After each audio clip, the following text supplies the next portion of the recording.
Shalom Windia kan thupui tu chu lalpa pathianin kan saltan na lakata min shoi ki le tu chung chang ania iselfa te lalpa pathianin he khovel kilia min noddarin adulo zong kan ti le adan kan bo chiata kan chunga lung oilo le kan chunga thinrim awanga he khovel namtin te kara sal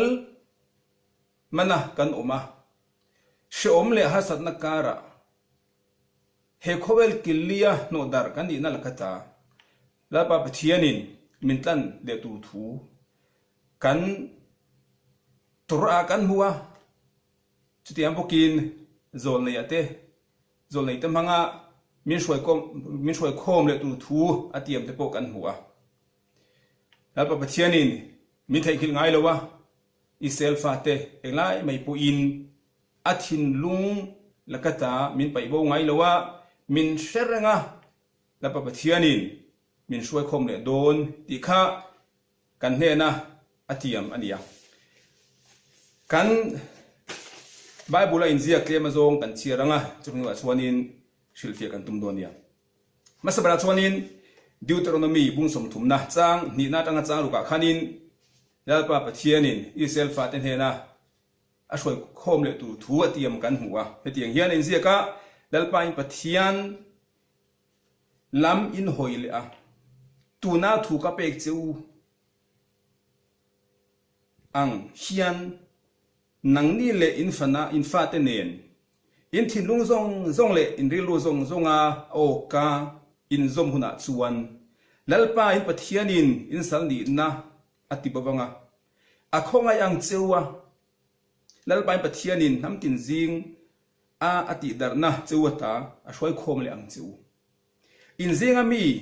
van top thleng a no chu a anom chuan lalpa pathianin chutata chu a shoi khom ang cheu tin lalpa i pathian in pile puten alo lu rama khan a hruai lu le ang chewa in lu anga ani chuan ati muingil ang chewa in pile pute khumin ati pung ang cheu ti in lai huna hianin iselfa ten lalpa pathian lam hoin sual simin pathian du zong ti in arong bolte an du le ani chuanin lalpa pathianin ani chu an saltan na lakata a hroi khom le tu thu atiam kan huwa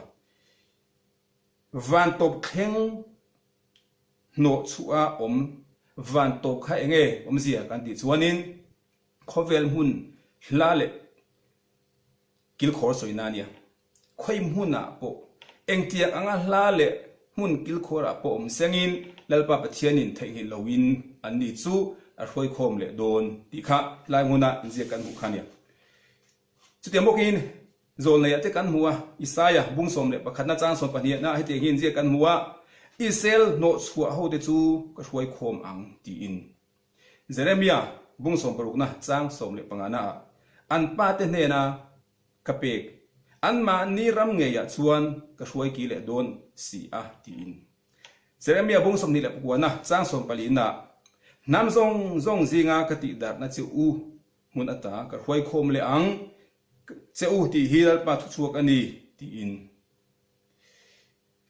khami khakan du to kanga ma sengin hilai muna chiang daga kan hu chu lalpa pathian hian isel fa tei a thau thangai lowa a thei hin ngai lowa kum tam tak namdang zinga ti du da in omin sal atang po ni sengin lalpa pathianin ani chu sharengin atlananga a hroi ki le don ti kha tuna kan chiar na da kan hu anga khowe sa khodang ten isel fa te chula pa pathian hol to a anham than ni da lakata ani chu du lowin ke ni te hi anham thana ta min thang ti in ain chana te hi thu bet chian dol lowania pathian nam than kan di nei chatuan om turania elai mai na top don lowa kan sola wangin le pathian du lo zong kan ti awangin dal pa pathianin kan chunga thin rimin khowel namdang zinga da chuam mi lo not dar po ani mai theya chulai huna chuanin hun rei tak po kan lo chambang po ani mai thei ma se kan chatuan hun tu ani lowa dal pa pathianin min shoi khom le tu thu tu na kan chang cher atang te po khanin chiang takin kan hua chuan chuanin khovel nam dang ten sa kho dang ten an soi isel fa te pathian nam than ani to lo an ti te hi thuam ze nei lo le thubel chen don lo ania pathian fa kan in na hi chatuan ta turania englai ma in atop don lo wa engtika ma abo don lo ti kha isel fa ten kai zu tin le kan rin na tin bible apo chiang takin kan hu te khania isel fa te la pa pathianin min shoi ki le huna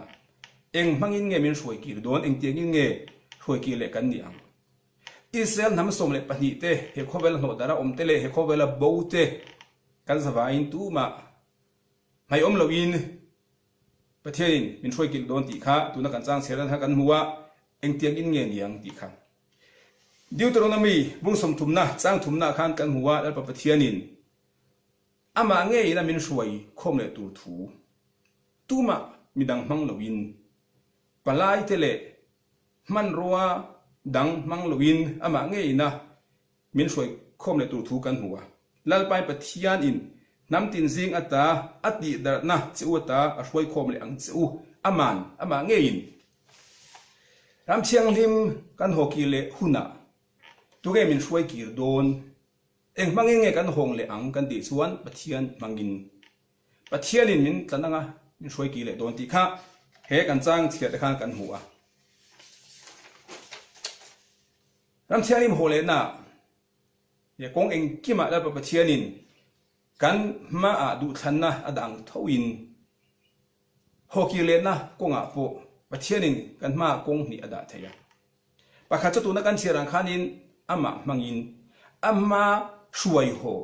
ama ina kan saltan na lakata min shoi ki le ama ngei midang mang lawin khami kha kong khatani anga kathet angin kan soya du thanna mishing thena min pe a sual le felna thatna mi tu ma sual turin pathianin ti lui ina in tu ma sual adi ti lawa felna po kan du thanna mangin kan felin thil tha kan ti thaya tu ma fel sa in siam kan di lawa mi fel turin pathianin min ti lui kan nom lawa kan du thanna nia sual kan du point ki mani kuta oma fel kan du point ram chialim kan hoki le na ko nga pho ki mani kuta dik takin nge ho kan duwa pathian shoi ki nge kan duwa kong dang mangin dik lau takin ram chialim kan hole na tu po kan sawain eng tiang nge kan hoki don eng mangin nge kan rama kan ki le ang pathian in ama nge in min shoi ki le ang ti kha enge om zia kati son pathian chu dikna pathian ania pathian chu soisel po ania fel kong tin renga fel na le dikna pathian diklo na reng nei lo pathian ania tuan chuanin min shoi ki le na ko nga po khan ama shoi kir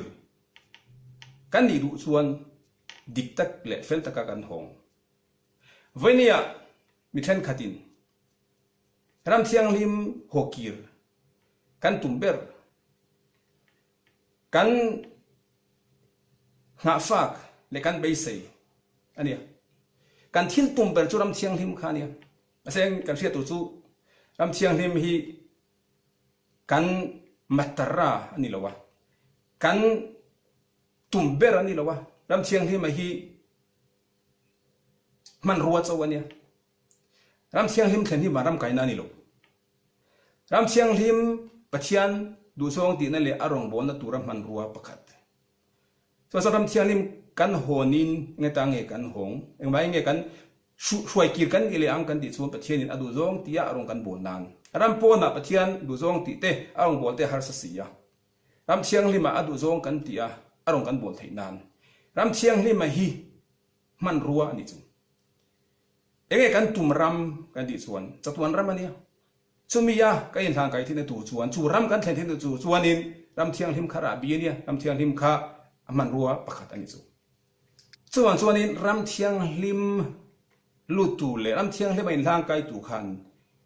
hole tu khanin eng mangi kan hongang pathian mangin diktakin nge ni anga venia mitam takin ram thiang hima kan tum bera kan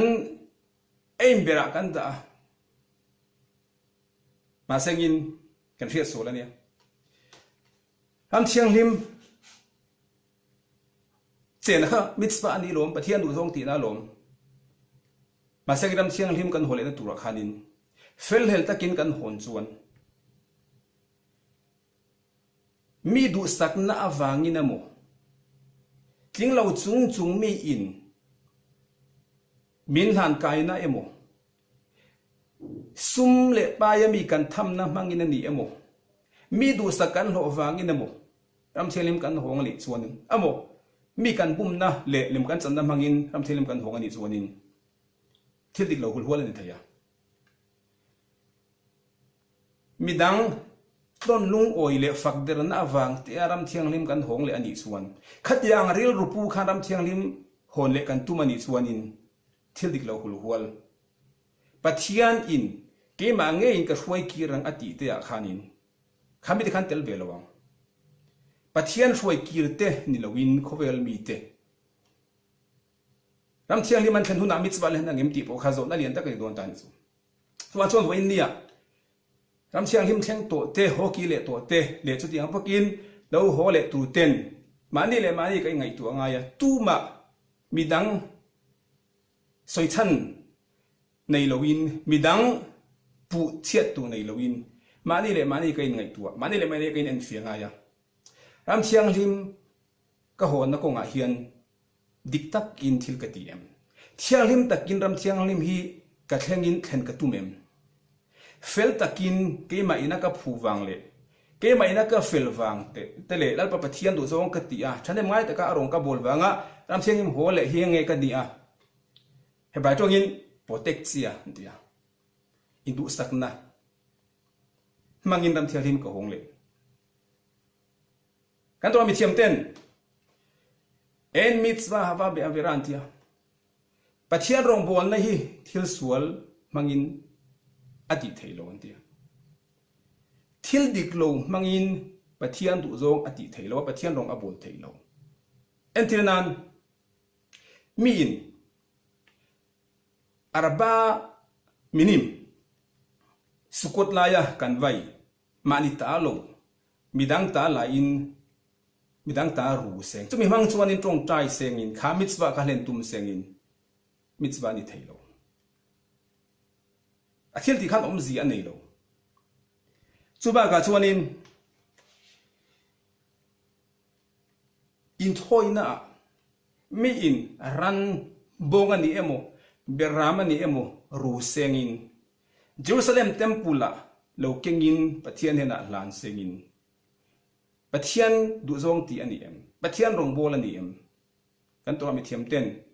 pathian rong bol na tling lo mai ne lowin sual ti thil dik lo kan sa khodang ang ani ve lowa sa khodanga chuan min an ei ru tuna an wai tel mak ta duai tel chamenuwa ko khana sumtam tak an sung lut le a sa khuana atan ko khan tan suman an manga chu de nga ti te chuan za an lo a ni na sang te pe in mi ngai san an lo a ko khan upa ni na te lan ni in din mu sang an lang ka ya kan sa khuwa khatiang kha om ve lo thil ti thai ani ve lo thil tik lo mangin pathian rong bol na om thei lo wa pathian rong bol na thling ve lo ram thiang lim ho le na po dik lo takin ho ka tum ani chuanin ram thiang lim ka ho huna pathian mitzvah hen kan ni engim katling lo chung du sak lo kan ni awanga ani lo po in fel hel takin ram thiang lim ka hong ki le ani chuan pakhata chon he khovel dam chung po in amatan mal som na tam lo anga mui ngil na po mu tu rom lo anga lo om po ni sengin akum hun lo wang raya dai lo wang tin cha tuan khowai la tan po ni sengin asan chu enge athil ti kha ram thiang lim om mitzwa len na kha dik takin ani si lo chuan wa chuanin hei ni kin loka rosh hashana kan chona rosh hashana niya shofar ham mitzwa opui tak mai kan nei oma doktor ten shofar ham tu pa ne na khanin mi pakhatin ane na I ham tu ani lo irsel na ta na hlom ti in Rabbi tenen khapa ne na khan ham lo khap sakta ang sengin rosh hashana ni a ham luya mitzwa hnenem angai thatu ten mitzwa hnenem kan ti chuan a ham tu pa khan mitzwa hnen lowa angai thatu te point mitzwa hnen lo chu mai ni loin a ham tu pa kha dan bo chi ani ti ni chu ti lo tura anti ati lui awang khan dan bo chi mitzwa hnen lo mai ni loin pathian du lo zong ti ni chu chuan chuanin keima ni in an fiana kan na yanga dik takin ram thiang lim ho le tu hian rilu kapu em nge fel hel takin ril ru chalak tak thil dik lo tak manga ram thiang lim in lang kai ka tumani chuan ram thiang lim om mitzwa khan zia nei lowin katan ram thiang lim om mitzwa po ating lawang ti kha la tanga kan thil zir poi mo em an yanga chuan chuanin kai ngai tu anga pathian hruai kir pathianin keima ngein ka hruai kir ang chuati kha dikta ka soina nia fel taka pathian hruai kir ni lena ram thiang lim hi ram kaina ani lo varam kaina turra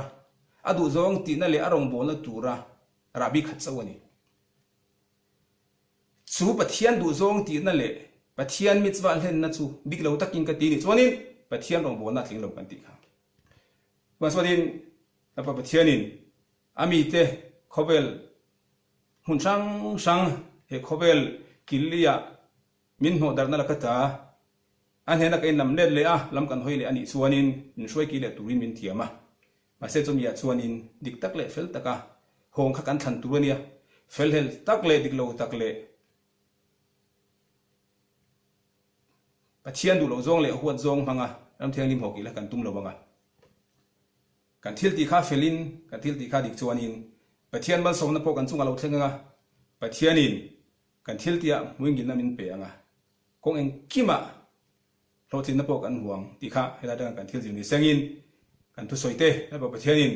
mal miron som sak sengin voinia kan unaute rampon hun sang omte la ba pathianin an zawain ron hruai ki sengin